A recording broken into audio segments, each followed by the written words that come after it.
Welcome to the Lost Media Chronicles, a show which covers various lost movies, music, art, and in this month's case, video games! Let's try that again. And in this month's case, video games! Okay, I need something down there to indicate that it's... There we go, thank you. Let's continue.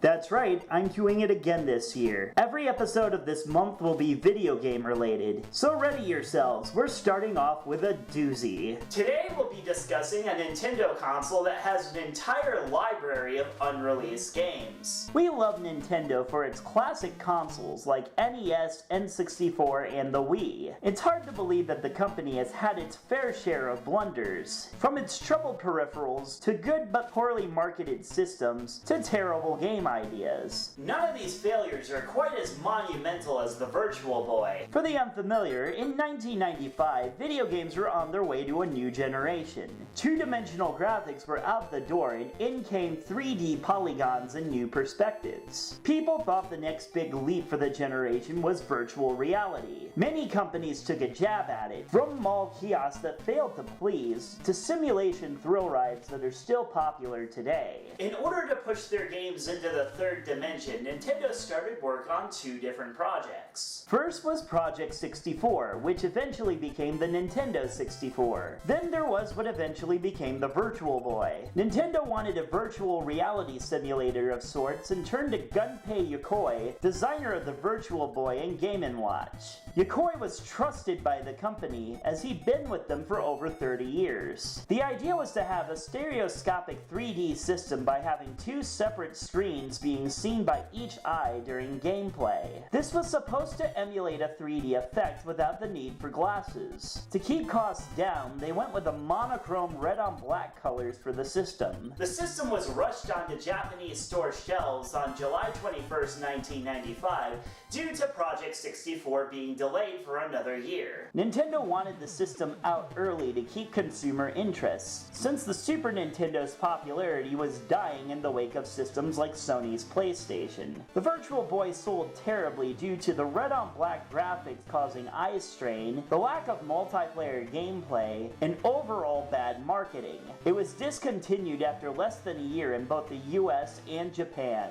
Yokoi took personal responsibility for the system's failure and resigned from the company. Tragically, he was killed in a car crash a few years later. The sudden cancellation of such an ambitious system left a multitude of games unreleased. Some companies tried their best to push for a release, but most of the unreleased titles were downright cancelled. With some near completion, there was an estimated 20 to 30-ish games that were pulled from production as a result. Today I'll be going over a few of the major titles with known information. I'll be skipping over rumored titles and confirmed titles that were simply announced but didn't get very far into production, such as Worms and Midi Maze for the sake of brevity. Trying to keep all of these cataloged is difficult, so if I miss a couple of titles, my apologies. I tried my best to talk about the ones I could find. So let's start off with what is easily the most famous unreleased Virtual Boy game, Mario Land Virtual Boy. This game was meant to be a side-scrolling Super Mario game that included Mario avoiding obstacles using a background and a foreground. Power-ups and jumping were part of the gameplay, and the extra dimensions were meant to evolve the series. What else is interesting is the inclusion of Wario as the antagonist. The game was shown at Winter CES 1995, and footage from its tech demo survives on YouTube, as well as some screen captures. The battle mode displayed in the demo was later developed into Mario Clash.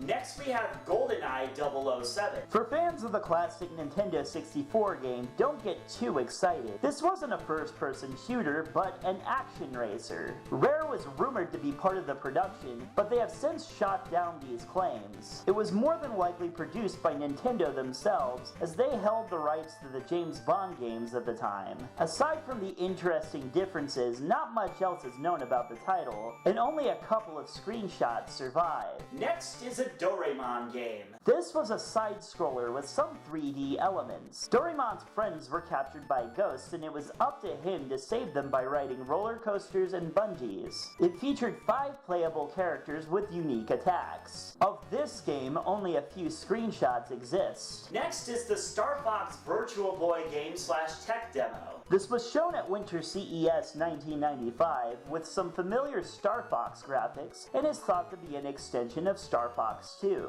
Some sources argue if this was actually a game in development or just a tech demo meant to show off graphics. Only a few seconds of footage and a few screenshots exist of this title. Next we have Zero Racers. This was the Virtual Boy entry for the F-Zero series. What was different from this one and all the other games in the series is that it allowed the player to move in 3 planes of dimensions. Not much else is known other than it was shown at E3 1996. A few screenshots survive, but no footage. Continuing onwards, we have the Mario tech demo that was shown at early displays of the Virtual Boy. This had a spinning image of Mario with some letters flying towards the screen. Not much else is known about this besides the existing YouTube footage. This was hard-coded into some Virtual Boy prototypes, so this might surface someday if a collector gets his hands on said prototype. Next we have Virtual Jockey. It was a horse racing simulator with a plot to it. The game featured a boy trying to impress his father by competing in the Japanese Derby. Learning to master his unique talking horse, he took on 20 different opponents, including the game-sabotaging Kaiser Corps. This one actually sounds really interesting and I would have wanted to play it. Sadly, only 4 screenshots survive. Then we have Virtual Dodgeball by Hex Games. This was, as the title implies, a game of dodgeball. You face your opponent in a simple square room, and your goal was to deplete his life to 0. Only a few screenshots exist of this one. Next we have Simpson City. This was a tactical war simulator that featured 9 stages. Gameplay utilized both D-pads, and a giant warship boss was known to exist. Only 3 screenshots survive of this one. Next is Soro Tobu Henry. Developed by Human Entertainment, this game featured a strange character with large ears that flew around to avoid obstacles. Each level had a clear mission, such as defeating all enemies or collecting all items. Enemies came from all directions, including the background. Henry would have to dodge them or use an attack that took time to charge up. Only 5 screenshots exist. Now we have a lame title, Out of the Death Mount. Okay. This was a first-person shooter, which you'd think would be more interesting, but there's very limited information. It was shown at Space World 1995 with no existing footage and just a few screenshots. The title was likely a placeholder until they thought of something better. Next is Virtual Block. Similar to Arachnoid in gameplay, you had 2 paddles controlled by the 2 D-pads. The idea was to hit enemies and make sure you didn't lose control of your balls. Maybe I should have thought of my wording a little bit better there. Let's continue. Bosses would bounce the balls back to you in an attempt to do damage. One known boss was a giant tree stump that threw rocks. Only a handful of screenshots survive. And finally, we have Dragon Hopper. A prototype of this game was featured at Space World 1995 and E3 1996. Made by Intelligent Systems, it was thought to be near completion. You play as Doran, whose family has been jailed off, and he falls into a mysterious world called Fairyon. He traverses 7 levels to save his family. No footage survives, and only a measly 2 screenshots exist. Whew, that was a lot of games.